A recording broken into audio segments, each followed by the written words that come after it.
நாமத்துக்கு ஸ்தோத்திரம் உண்டாவதாக. உம்மை போல யாருண்டு, நன்மை செய்ய நீருண்டு, உம்மைதானே நம்புவேன் என் தேவா. உம்மை போல யாருண்டு, நன்மை செய்ய நீருண்டு, உம்மைதானே நம்புவேன் என் தேவா.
கடந்த 2 மாதத்துக்கு முன்பாக எனக்கு ரொம்ப உடல்நிலை சரியில்லாமல் இருந்ததுனால அடிக்கடிக்கு மூச்சு வாங்கும், கேஸ் ட்ரபிள் அடைக்கிற மாதிரி இருக்கும், மூச்சு விடவே முடியல நைட்டில்.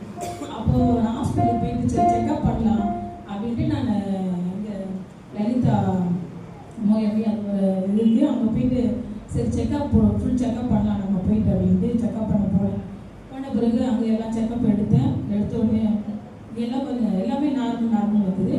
ஆனால் இதயத்தில் மட்டும் அடைப்பு இருக்குது அப்படின்னு சொல்லிட்டாங்க.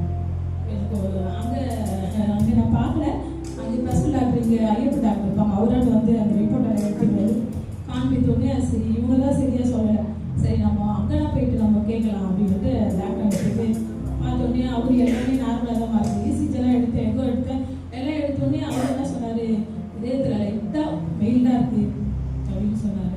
அப்புறம் எனக்கு ரொம்ப கஷ்டமாயிடுச்சு. வீட்டுக்கு வந்து ரொம்ப கஷ்டப்பட்டேன்.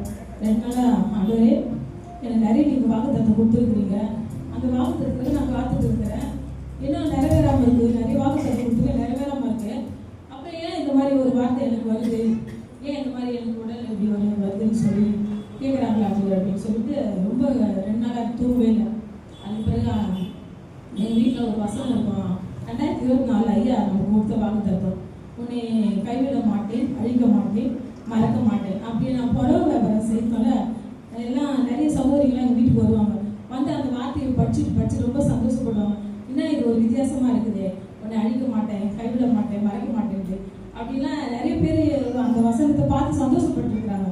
நானும் அவங்களுக்கு நிறைய சொல்லுவேன், ஆண்டவர் இப்படிலாம் சொல்லியிருக்கிறாரு, இப்படிலாம் ஆண்டவர் நம்மளை நடத்துவார், அவர் நம்மளை கைவிட மாட்டாரு, நிறைய அவங்களுக்கு நான் ஆறுதல் சொல்லுவேன். அப்போ ஆண்டவர் அப்படி நைட்டு நான் ஜோமான ஆண்டவரே இப்படிலாம் நீங்கள் வாக்குத்தத்து கொடுத்துருக்குறீங்க, ஏன் எனக்கு இந்த மாதிரி ஒரு காரியம் நடக்குது அப்படின்ற. அதுக்கப்புறம் எனக்கு மனசு சரியில்லை. அப்புறம் பாஸ்டர்மாவுக்கு ஃபோன் பண்ணிங்கம்மா எனக்கு இப்படி இருக்குமா, நீங்கள் ஜோம் பண்ணுங்க அப்படின்னு சொல்லுவேன். அப்புறமா சொல்லுவாங்க, அப்போ உனக்கு ஒன்றுமே இருக்காது, கடவுளுக்கு சுகம் கொடுப்பாரு, நீ பயப்படாத, உனக்கு ஒன்றுமே இருக்காது அப்படின்னு சொல்லி அம்மா சொன்னாங்க. அதுக்கப்புறம் சின்ன பாஸ்டர்டையும் ஃபோன் பண்ணி சொன்னேன், ஐயா அப்படின்னு சொன்னாங்க ஐயா அப்படின்னு. அதுக்கப்புறம் அந்த பாஸ்டர் சொன்ன விஜய் ஹாஸ்பிட்டலில் எழுதி கொடுத்தாங்க, நீ போயிட்டு இதய டாக்டரை போய் பாருமா அப்படின்னு சொல்லி ஹாஸ்பிட்டல் வடப்பள்ளி இருக்குது ஹாஸ்பிட்டல். அப்புறம் எங்கள் பொண்ணுக்கு ஃபோன் பண்ணி எங்கள் மருப்பிள்ளைலாம் வந்தாங்க, வந்து ஹாஸ்பிட்டலுக்கு போனோம். போயிட்டு அவங்க எனக்கு செக்அப் பண்ணாங்க. செக்அப் பண்ணிவிட்டு யார் சொன்னது உனக்கு இது இருக்குன்ட்டு, உனக்கு ஒன்றுமே இல்லை, இதயத்தில் உனக்கு ஒன்றுமே இல்லை, யார் சொன்னா அப்படின்ட்டு சொல்ல உண்மையாகவே சொல்கிறேன். ஆண்டவர் பொய் சொல்ல மாட்டாரே. அப்போ நான் நைட்டு ஜோம் பண்ணேன், ஆண்டவரே நீங்கள் எனக்கு வாக்குத்தத்தம் கொடுத்துருக்கீங்க, இவ்வளோ வாக்குத்தத்தம் கொடுத்துருக்கீங்க, நீங்கள் பொய் சொல்ல மாட்டேங்க. அப்போ ஆண்டவர் எங்கள் சொல்லும் அளவு நான் கைவிட மாட்டேன், நான் சொன்னதை செய்யும் அளவு உனக்கு நான் கைவிட மாட்டேன் அப்படின்னு எனக்கு ஆண்டவர் நைட்டு பேசிட்டார். காலையில் நான் ஹாஸ்பிட்டல் போகிறேன், நைட்டு என்னென்ன பேசினார். அதுக்கப்புறமா சரின்னு நான் ஹாஸ்பிட்டல் போய் செக்அப்லாம் பண்ணேன். அங்கேயும் விஜய் ஹாஸ்பிட்டலில் என்னை செக் பண்ணாங்க. செக் பண்ணிட்டு சொன்னாங்க, ஒன்றுமே இல்லைம்மா, அந்த வாழ்வு தான் லைட்டாக கொஞ்சம் சுருங்கிது, 40-50 வயசாக சொல்லும், அது லைட்டாக சுருங்க தான் செய்யும். ஆனால் நீங்கள் வந்து வாக்கிங் போனீங்கன்னா அது தன்னாலே சரியாயிடும், இதுக்கு எந்த மெடிசனும் தேவையில்லை, எந்த ஒரு ட்ரீட்மெண்ட்டும் தேவையில்லை, நீ போமா அப்படின்ட்டு என்னை செக் பண்ணி அனுப்பிட்டாங்க. கர்த்தருடைய மகா பெரிய கிருபைகளுக்காக, அவர் செய்த என் மீது அவர் பாராட்டின தயவு கிருபைக்காக அவரை நன்றியுள்ளதோடு சொல்லி கர்த்தருக்கு பெரிய சாட்சியை ஆசீர்வதிப்பாராக.